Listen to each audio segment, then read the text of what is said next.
నీలపై నడుపువాడా, నీటిని గోడగా నిలుపువాడా, ఆరిన నీలపై నడుపువాడా, వస్త్రము చోలు అరుగగ చేసి నాలోన అద్భుతము చేయువాడా, వస్త్రము చోలు అరుగగ చేసి నాలోన అద్భుతము చేయువాడా.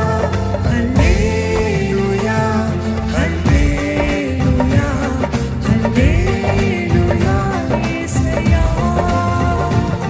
హల్లెలూయా హల్లెలూయా హల్లెలూయా యేసయ్యా,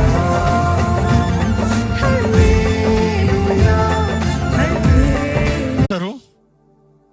దూతను దేవుడు పంపిస్తాడు.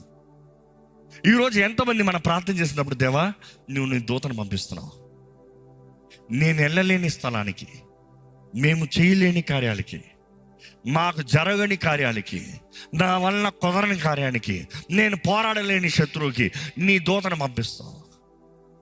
ఎందుకంటే 2 వారాల నుండి దేవుడు నా హృదయాన్ని పెట్టినప్పుడు నాకు అనిపిస్తూ ఉంటుంది, ప్రభా అనేక విషయాలు మా ముందున్నాయి, మేము చేయలేము ప్రభా, మేము మాట్లాడలేము ప్రభా, మా వలన కుదరదు ప్రభా, ఇది మా శక్తి కాదు ప్రభా. కానీ దేవుడు జ్ఞాపకం, నేను దూతలను పంపిస్తాను, డోంట్ వరీ, నేను దూతలు పంపిస్తాను, డోంట్ వరీ. నువ్వు వెళ్ళాల్సిన అవసరం లేదు, నువ్వు చేయాల్సిన అవసరం లేదు, నువ్వు చేయాల్సినంత నా వైపు చూడు, నా పాదాలు పట్టుకో, నువ్వు ప్రార్థన చెయ్యి, నువ్వు తగ్గించుకుని ప్రార్థన చెయ్యి, నువ్వు ఉపవాసం అంటే ప్రార్థన చెయ్యి, నేను కార్యము జరిగిస్తా. చూసి మనం ఉపవాస ప్రార్థన చేసి ఇంచుమించు